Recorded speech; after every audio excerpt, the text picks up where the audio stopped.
সব রুটিগুলাই দারুণ হয়েছে, তেল ছাড়া একদম হেলদি, একদম ইজিলি আর খুব সিম্পল সহজ উপায় হয়ে যায়। আর দেখো দেখতে কতটা সুন্দর।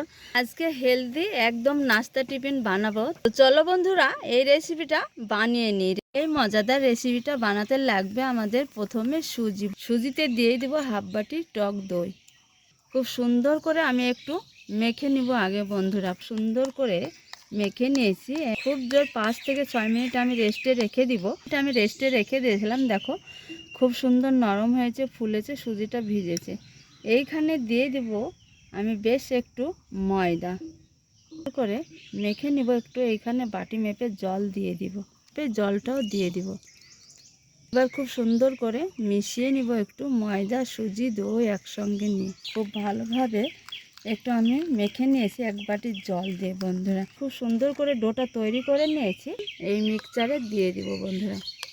পেস্ট করে নিব খুব সুন্দর হবে, মোলায়েম হবে, আর রেসিপিটা কিন্তু দারুণ হয়। খুব সুন্দর করে পেস্ট করে নিয়েছি। দেখো ঢেলে নিয়েছি আমি পেস্ট করে। আর এইখানে দিয়ে দিলাম স্বাদ বুঝে একটু লবণ দিলে নাস্তাটা খেতে একটু স্বাদের হয় আর খুব ভালো লাগে বন্ধুরা।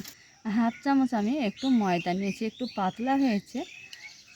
ঠিকঠাক ব্যাটারটা যদি তৈরি করা হয় রেসিপিটা কিন্তু ভালো হয় বন্ধুরা।